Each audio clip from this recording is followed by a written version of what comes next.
వేతనాలను వేతనాలను చనిపోయిన వారి కుటుంబంలో ఒకరికి ఉద్యోగాన్ని చనిపోయిన వారి కుటుంబంలో ఒకరికి ఉద్యోగాన్ని రాష్ట్ర ప్రభుత్వం కార్మికులు చనిపోయి 3 ఏళ్ళు అవుతున్నారు ఉద్యోగంలో రాష్ట్ర ప్రభుత్వం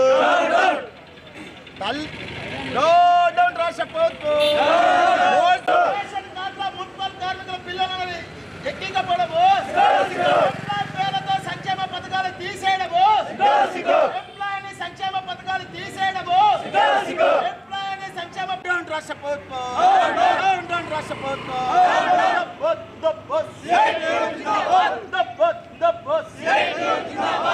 కార్మికుల సంక్షేమ పథకాలు ఏమి వర్తించకపోవడము.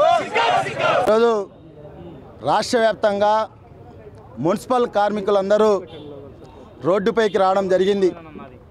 ఈరోజు 16 రోజుల పాటు శానిటేషన్లో పనిచేసే వాళ్ళు కాకుండా ఇంజనీర్ సెక్షన్ కార్మికులకు సంబంధించిన సమస్యలు పరిష్కరించాలని, అట్లాగే అడిషనల్ వర్కర్లకు సంబంధించిన సమస్యలు పరిష్కరించాలని, స్కిల్డ్ సెమీ స్కిల్డ్ వేతనాలు ఇవ్వాలని అనేక రూపాలలో పోరాటం చేస్తూ ఉంటే ఈరోజు రాష్ట్ర ప్రభుత్వం ఈరోజు చాలా మొండిగా వివరిస్తుంది.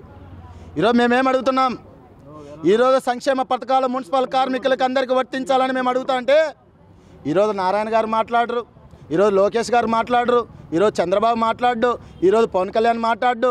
ఎవరు మాట్లాడకుండా మేము ఎవరికి చెప్పుకోవాలి సమస్యలు? 4 సార్లు చర్చలు పిలిచారు. 4 సార్లు చర్చల రూపంలోనే మోసం చేసే పరిస్థితిలో ఈరోజు తేవడం జరిగి. అయ్యా చంద్రబాబు గారు మీరు ఏ విషయం చెప్పారు? మున్సిపల్ కార్మికుల సంక్షేమ పథకాలు వర్తిస్తాయి, మేము అన్నీ వర్తిస్తాయని చెప్పి ఈరోజు వ్యక్తులు మారినారు కానీ పాలన మారలేదు.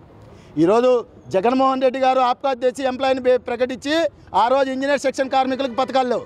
ఈరోజు చంద్రబాబు గారు అధికారంలోకి వచ్చి ఈరోజు మున్సిపల్ కార్మికులకి, పారిశుద్ధ కార్మికులకు కానీ, ఇంజనీర్ సెక్షన్లో పనిచేసే కార్మికులకు కానీ రేషన్ కార్డులో పిల్లల పేరు ఎక్కియాలన్నా లేదు.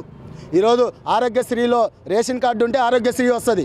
అలాగే మన పిల్లలకు సంబంధించిన గవర్నమెంట్కి సంబంధించిన స్కూల్ బెస్ట్ వెల్ స్కూల్లో వస్తే వాళ్ళకి సంబంధించిన కానీ ఆ స్కూళ్ళల్లో ఆధార్ కొట్టే ఎంప్లాయీ వస్తుంది. మాకేమి ₹1,00,000 ఇస్తున్నావా, 50,000 ఇస్తున్నావా, ఎంత ఇస్తున్నాం? ముష్టిగా మాకు ఇచ్చేది 21,000. దాంట్లో ESIPF కట్ చేసి ఈరోజు మాకు ఇచ్చేది 18,000. ఈరోజు అడిషనల్ వర్కర్లు ఉన్నారు. ఈరోజు ఇంజనీర్ సెక్షన్ కార్మికులు 13,500, 13,000. ఈరోజు 13,000తో ఎట్లా బతుకుతారు? మీ పేపర్కి అయినా ఖర్చు కానీ మాకు కాదు. ఈరోజు నీ భార్య బిడ్డలు అందరూ లక్షణంగా ఉండాలి. 60 ఏళ్ళు పూర్తి పక్కన పెట్టేసావు. నీకైతే రాజకీయంలో 60 ఏళ్ళు కాదు 75 ఏళ్ళైనా వారసత్వంగా పెంచుకుంటావే. మేమేం పాపం చేశాం? పారిశుద్ధ కార్మికులు కానీ, ఇంజనీర్ సెక్షన్ కార్మికులు కానీ మీరు తక్షణమే సంక్షేమ పథకాలు వర్తించుకుంటే ఈ నెల 4వ తేదీ పెద్ద ఎత్తున ఇప్పటికే విజయవాడలో పెద్ద ఎత్తున వేలాది మంది సమ్మెలో బాట పట్టినారు. మేము కానీ చలో ఈ నెల 3వ తేదీ చలో విజయవాడ పోతున్నాం. 4వ తేదీ సీఎం క్యాంప్ ఆఫీస్ ముట్టడిచ్చేదానికి పెద్ద ఎత్తున పోతున్నామని CITగా తెలియజేస్తున్నాం.